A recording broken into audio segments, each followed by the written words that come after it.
Titanic जहाज का नाम तो आपने जरूर सुना होगा। बहुत लोगों ने इस पे बनी मूवी भी देखी होगी। टाइटैनिक जहाज जो अपने समय का सबसे आलीशान जहाजों में शुमार था, ये उस समय का विश्व का सबसे बड़ा जहाज हुआ करता था। लेकिन ऐसा क्या हुआ जो यह बस एक मिस्ट्री बन के रह गया? इस वीडियो में टाइटैनिक शिप से रिलेटेड हर एक चीज को एक्सप्लोर करेंगे। दुनिया के शक्तिशाली देशों में शुमार ब्रिटेन में बना यह टाइटैनिक जहाज 10 अप्रैल 1912 को अपनी पहली यात्रा के लिए रवाना हुआ। लेकिन किसी को यह अंदाजा नहीं था कि यही उसकी आखिरी यात्रा भी है। टाइटैनिक को अपने पहले यात्रा में ब्रिटेन से न्यूयॉर्क तक का सफर तय करना था। यह जहाज कहां से कहां तक जाएगी, यह पहले से ही तय था। इस सफर के दौरान टाइटैनिक को फ्रांस के चेयरबर्ग और आयरलैंड के किंग्सडाउन में रुकना था। लेकिन अपने सफर के चौथे दिन जब टाइटैनिक जहाज 600 किलोमीटर की यात्रा कर न्यूफाउंडलैंड पहुंचा था, सभी यात्री इस सफर का एंजॉय कर रहे थे। तभी रात को 11:40 पर एक ऐसी घटना घटती है। टाइटैनिक एक बड़े से आइसबर्ग यानी बर्फ के एक चट्टान से टकरा जाता है। यह टक्कर इतनी जोरदार थी कि जहाज के पतवार की पत्तियां अंदर स्टारबोर्ड की तरफ आ गई थी। इस हादसे में जहाज के 16 जलरोधी दरवाजों में से 5 दरवाजे समुद्र की तरफ खुल गए। पानी तेजी से जहाज के अंदर आने लगा। करीब 2 घंटे 40 मिनट में यह जहाज पूरी तरह से समुद्र की गहराइयों में समा गया।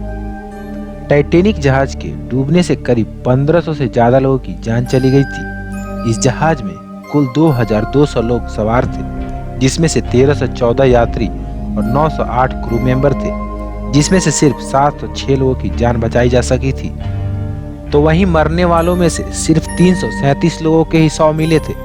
इस जहाज में डूबने वालों में से सबसे अधिक पुरुषों की संख्या थी। दरअसल जब लाइफ बोट में लोगों की जान बचाने के लिए बिठाया जा रहा था, तब प्रोटोकॉल फॉलो करते हुए महिलाओं और बच्चों को बिठाने के लिए पहली प्राथमिकता दी गई थी। आप सोच रहे होंगे सभी को लाइफ बोट में क्यों नहीं बिठाया गया? दरअसल जब टाइटैनिक को बनाया जा रहा था तो उसे इस तरह से बनाया गया कि उसमें 64 लाइफ बोट ले जाया जा सकता था, लेकिन 20 लाइफ बोट ही ले जाया गया, क्योंकि टाइटैनिक को बनाने वाली कंपनी व्हाइट स्टार लाइन ने कभी ना डूबने वाली जहाज कही थी। इस जहाज के कैप्टन एडवर्ड जे स्मिथ थे। इनको टाइटैनिक के डूबने के लिए जिम्मेदार माना जाता है। आइसबर्ग की चेतावनी को नजरअंदाज करने और शिप की स्पीड को कम नहीं करने के बावजूद भी उन्हें एक हीरो के तौर पर देखा जा सकता था। लंदन के राष्ट्रीय संग्रहालय के जॉन ग्रेव्स के मुताबिक 14 अप्रैल 1912 को टाइटैनिक की दुर्घटना की रात स्मिथ कहां गायब हो गए थे, ये बात आज तक किसी को पता नहीं चला। मशहूर फिल्म टाइटैनिक में एक सीन है, जहाज के डूबने के समय यात्रियों का मनोबल बनाए रखने के लिए एक बैंड को प्रार्थना बजाते हुए भी दिखाया गया है। इसके बजाने वाले 7 म्यूजिशियन हादसे में मारे गए थे।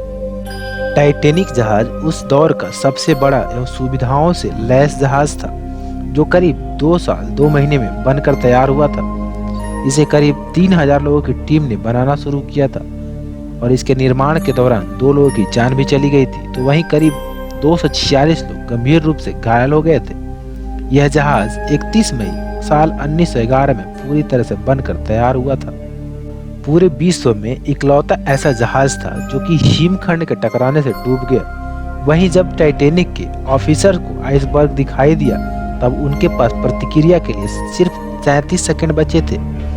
हिमखंड के दिखते ही जहाज को बाएं तरफ मोड़ भी लिया गया, लेकिन यह एक्शन आइसबर्ग से बचने के लिए काफी नहीं था। वहीं अगर इसके बारे में 30 सेकंड पहले जानकारी मिल जाती तो टाइटैनिक को बचाया जा सकता था। 1 सितंबर 1985 में जहाज डूबने के करीब 73 साल बाद टाइटैनिक का मालवा ढूंढ लिया गया। विश्व के सबसे बड़े जहाज टाइटैनिक के डूबने से इंग्लैंड की अर्थव्यवस्था को काफी गहरा झटका लगा था, क्योंकि इसमें यात्रा करने वाले सबसे धनी व्यक्ति इंग्लैंड से ही थे। जिस जगह पर टाइटैनिक डूबा था वहां पानी का तापमान करीब -2 डिग्री सेल्सियस था, जिसमें कोई भी मनुष्य 15 मिनट से ज्यादा जिंदा नहीं रह सकता। यह समुद्र में डूबने वाले विश्व के सबसे बड़े जहाजों में से दूसरे नंबर पे आता था। टाइटैनिक जहाज के डूबने की घटना को 100 साल से ज्यादा हो चुके हैं, लेकिन यह आज भी लोगों के दिमाग में तरोताजा है। जब भी किसी जहाज का जिक्र होता है, टाइटैनिक का जिक्र जरूर होता है। विश्व के इस सबसे बड़े जहाज के डूबने पर फिल्म टाइटैनिक साल 1997 में बनाई गई थी। क्या आपने इस मूवी को देखा है? कमेंट करके कमेंट सेक्शन में जरूर बताइएगा।